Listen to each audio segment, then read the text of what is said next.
Hi, big boss season 8 അഗ്നിപരീക്ഷ മൂന്നാമത്തെ episode.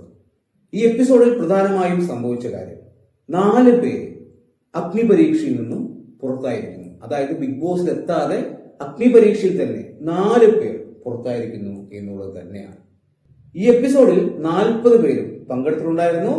അതായത് മുൻപ് നടന്ന 2 എപ്പിസോഡിലും 20 പേർ വീതമായിരുന്നു. പക്ഷെ ഈ എപ്പിസോഡിൽ എല്ലാവരും ഉണ്ടായിരുന്നു. കണ്ടസ്റ്റൻസിനോട് ആദ്യം തന്നെ ജഡ്ജസ് പറഞ്ഞിരുന്നു 4 പേർ ഇന്ന് ഈ അഗ്നിപരീക്ഷയിൽ നിന്നും പുറത്താവും എന്നുള്ളൊരു കാര്യം. അതായത് അവർക്ക് അറിയാൻ പറ്റുമായിരുന്നു ഇന്ന് 4 പേർ പുറത്തു പോകും എന്നുള്ളൊരു കാര്യം. അതില് ഇൻഫിനിറ്റി പെൻഡന്റ് കിട്ടിയ, അതായത് ആ മാല കിട്ടിയവർ സേഫ് ആയിരിക്കും എന്നുള്ളതും പറയുന്നു. ഈ 40 പേരെ 4 ടീമുകളായി തിരിക്കുന്നു. അതായത് 10 പേർ വീതമുള്ള 4 ടീമുകൾ. ഇതിൽ ഓരോ ക്യാപ്റ്റന്മാരും ഉണ്ടാവും. ഈ ക്യാപ്റ്റനെ തീരുമാനിക്കുന്നത് അതാത് ടീമുകൾ തന്നെയാണ്.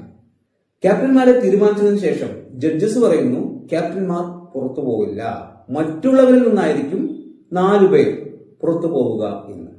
അങ്ങനെ 4 ടീമും മത്സരിക്കുന്നു. അതിൽ പരാജയപ്പെട്ട ഏറ്റവും അവസാനം വന്ന ടീമിൽ നിന്ന് 4 പേരായിരിക്കും പുറത്തു പോവുക എന്നുള്ളതാണ് ജഡ്ജസ് പറഞ്ഞത്.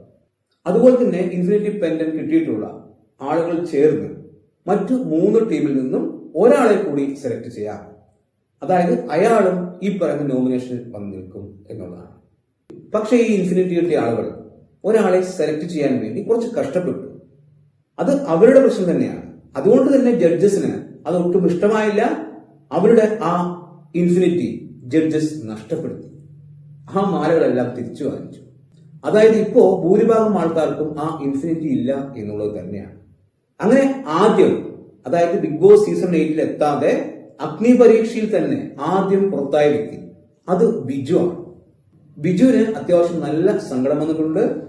ആ സങ്കടം പുള്ളിയുടെ മുഖത്ത് കാണാനും ഉണ്ടായിരുന്നു. അത് പുള്ളി പറയുകയും ചെയ്തു. രണ്ടാമതായിട്ട് ബിഗ് ബോസ് വീട്ടിൽ നിന്ന് പടിയിറങ്ങിയത്, അതായത് അഗ്നിപരീക്ഷയിൽ നിന്നും പുറത്തായത് ആരാധ്യയാണ്. 18 വയസ്സുള്ള ആ കുട്ടി. അഗ്നിപരീക്ഷയിൽ നമ്മൾ അവളെ കാണുമ്പോൾ, അതായത് ആ കുട്ടിയെ നമ്മൾ കാണുമ്പോൾ കരഞ്ഞുകൊണ്ടാണ് കണ്ടത്. എനിക്ക് തോന്നുന്നു അത്തരം സ്ട്രാറ്റജിയുമായി ഒരുപക്ഷെ കരച്ചൽ ഒരു സ്ട്രാറ്റജി ആണെങ്കിലും അല്ലെങ്കിലും അവര് അതിന് ആപ്റ്റല്ല എന്നുള്ളത് തന്നെയാണ് എന്റെയും പക്ഷം. ഈ ജഡ്ജസ് ഈ ഒരു ടാസ്ക് കൊണ്ട് മാത്രമല്ല പുറത്താക്കുന്നത്. അവര് ഇത്ര ദിവസം നിന്ന രീതി, അവരുടെ പെരുമാറ്റം, അവർ ബിഗ് ബോസ് സീസൺ 8 പറ്റുമോ എന്നുള്ള ചിന്തയിലൂടെയൊക്കെയാണ് ഇത് കടന്നു പോകുന്നത്. അങ്ങനെയാണ് ഓരോരുത്തരെയും പുറത്താക്കുന്നത്. അല്ലാതെ ഈ ടാസ്ക് ബേസ് ചെയ്ത് മാത്രമല്ല.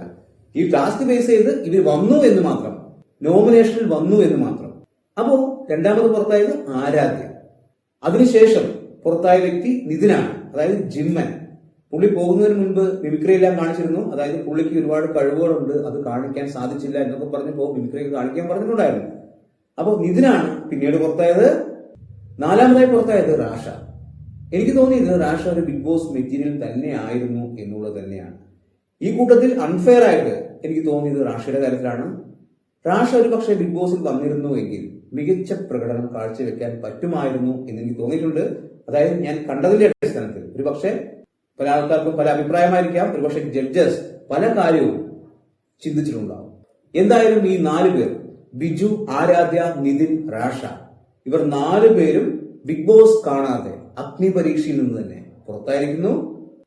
ഇന്നത്തെ എപ്പിസോഡ് ഒരു ഓക്കെ എപ്പിസോഡ്, അതായത് ഗംഭീരമായിട്ടൊരു എപ്പിസോഡും ആയിരുന്നില്ല, ഒരു മോശപ്പെട്ട എപ്പിസോഡും ആയിരുന്നില്ല, ഒരു ആവറേജ് എപ്പിസോഡ് എന്നുള്ളത് തന്നെയാണ് എന്റെ പക്ഷം.